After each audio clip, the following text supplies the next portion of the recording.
of Mice and Men.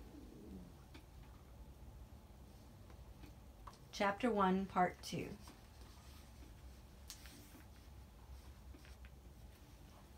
The flame of the sunset lifted from the mountain tops, and dusk came into the valley, and a half-darkness came in among the willows and the sycamores.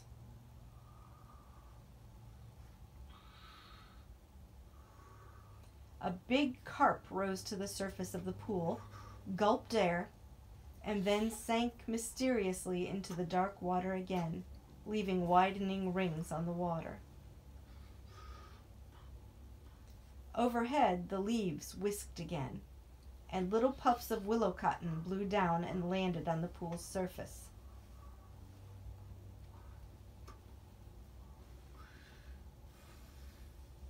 "You gonna get that wood?" George demanded. "There's plenty right up against the back of that sycamore. Floodwater wood. Now you get it." Lenny went behind the tree and brought out a litter of dried leaves and twigs. He threw them in a heap on the old ash pile and went back for more and more. It was almost night now. A dove's wings whistled over the water. George walked to the fire pile and lighted the dry leaves. The flame cracked up among the twigs and fell to work.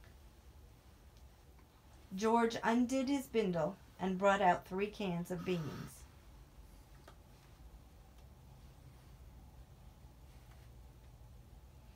He stood them about the fire, close in against the blaze, but not quite touching the flame. "There's enough beans for 4 men," George said. Lenny watched him from over the fire. He said patiently, "I like 'em with ketchup." "Well, we ain't got any," George exploded. "Whatever we ain't got, that's what you want. Goodness gracious, if I was alone, I could live so easy. I could go get a job and work and no trouble, no mess at all. And when the end of the month come, I could take my $50 and go into town and get whatever I want. Why, I could stay in a cat house all night. I could eat any place I want, hotel or any place, and order any darn thing I could think of. And I could do all that every darn month. Get a gallon of whiskey or sit in a pool room and play cards or shoot pool." Lenny knelt and looked over the fire at the angry George. And Lenny's face was drawn with terror. "And what I got," George went on furiously, "I got you. You can't keep a job and you lose me every job I get. Just keep 'em shoving all over the country all the time. You get in trouble, you do bad things, and I gotta get you out." His voice rose nearly to a shout. "You crazy jerk. You keep me in hot water all the time." He took on the elaborate manner of little girls when they're mimicking one another. "Just wanted to feel that girl's dress. Just wanted to pet it like it was a mouse." "Well, how the heck did she know you just wanted to feel her dress? She jerks back and you hold on like it was a mouse. She yells, and we gotta hide in the irrigation ditch all day with guys looking for us. And we gotta sneak out in the dark and get out of the country. All the time something like that. All the time. I wished I could put you in a cage with about 1,000,000 mice and let you have fun." His anger left him suddenly. He looked across the fire at Lenny's anguished face, and then he looked ashamedly at the flames.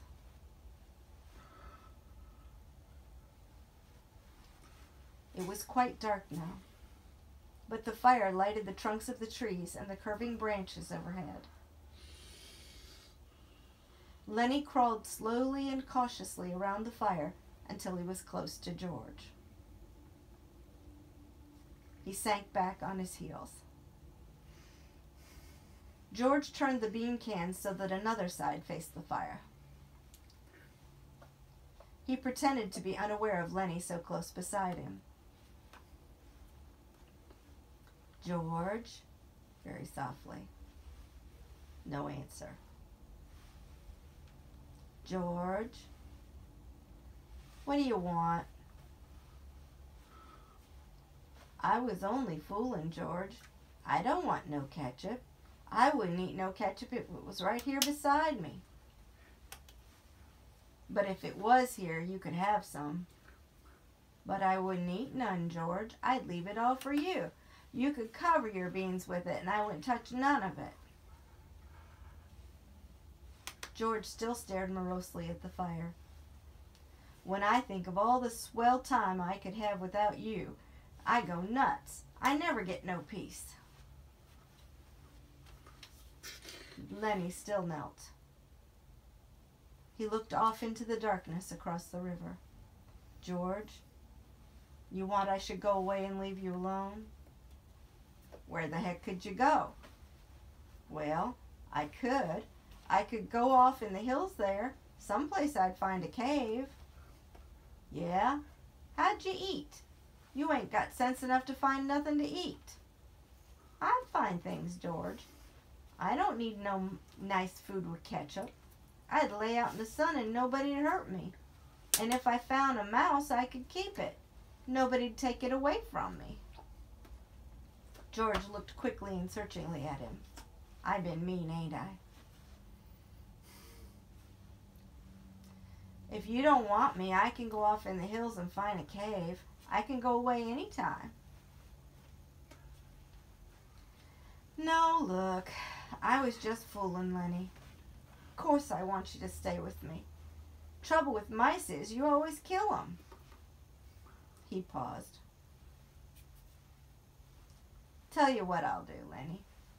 First chance I get, I'll give you a pup. Maybe you wouldn't kill it. That'd be better than mice, and you could pet it harder." Lenny avoided the bait. He had sensed his advantage. "If you don't want me, you only just gotta say so, and I'll go off in those hills right there. Right up in those hills and live by myself, and I won't get no mice stole from me."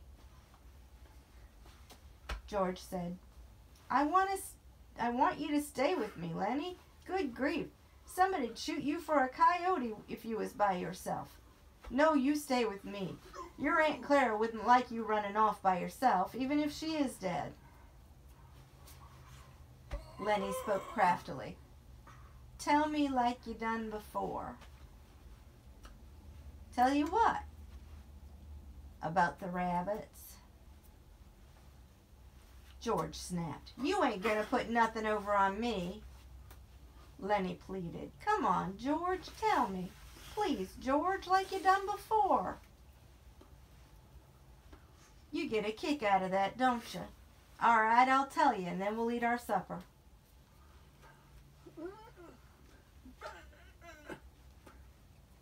George's voice became deeper. He repeated his words rhythmically as though he had said them many times before. "Guys like us that work on ranches are the loneliest guys in the world. They got no family. They don't belong no place. They come to a ranch and work up a stake, and then they go into town and blow their stake, and the first thing you know, they're pounding their tail on some other ranch. They ain't got nothing to look ahead to." Lenny was delighted. "That's it. That's it. Now tell how it is with us." George went on. "With us, it ain't like that. We got a future. We got somebody to talk to that gives a darn about us. We don't have to sit in no bar room blowing in our jack just because we got no place else to go. If them other guys gets in jail, they can rot for all anybody gives a darn, but not us." Lenny broke in. "But not us. And why? Because Because I got you to look after me, and you got me to look after you, and that's why. He laughed delightedly. Go on now, George. You got it by heart. You could do it yourself. No, you. I forget some of the things. Tell about how it's gonna be. Okay. Someday, we're gonna get the Jack together, and we're gonna have a little house and a couple of acres and a cow and some pigs and live off the fat of the land, Lenny shouted, and have rabbits. Go on, George. Tell about what we're going to have in the garden and about the rabbits in the cages and about the rain in the winter and the stove and how thick the cream is on the milk like you can hardly cut it. Tell about that, George.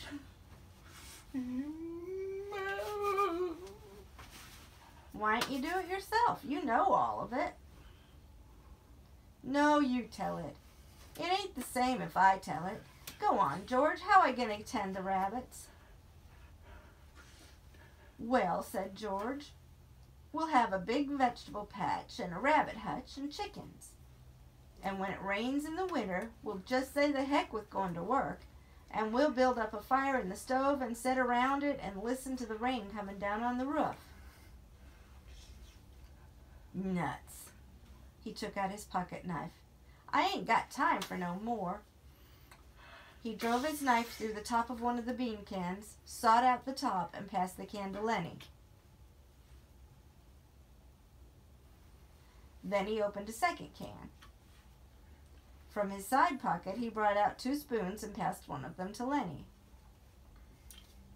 They sat by the fire and filled their mouths with beans and chewed mightily. A few beans slipped out of the side of Lenny's mouth. George gestured with his spoon. What you gonna say tomorrow when the boss asks you questions? Lenny stopped chewing and swallowed. His face was concentrated. I ain't gonna say a word. Good boy. That's fine, Lenny. Maybe you're getting better. When we get the couple of acres, I can let you tend the rabbits all right. Especially if you remember as good as that. Lenny choked with pride. I can remember, he said. George motioned with his spoon again. Look, Lenny, I want you to look around here. You can remember this place, can't you? The ranch is about a quarter mile up that way. Just follow the river.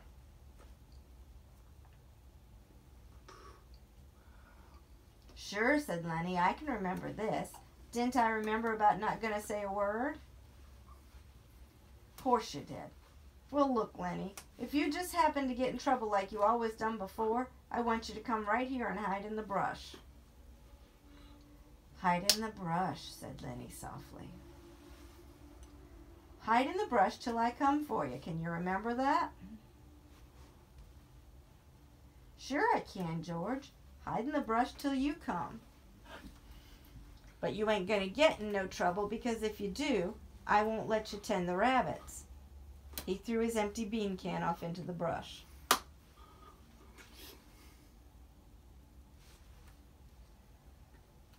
I won't get in no trouble, George. I ain't going to say a word. Okay. Bring your bindle over here by the fire. It's going to be nice sleeping here. Looking up in the leaves. Don't build up no more fire. We'll let her die down. They made their beds on the sand, and as the blaze dropped from the fire, the sphere of light grew smaller. The curling branches disappeared, and only a faint glimmer showed where the tree trunks were.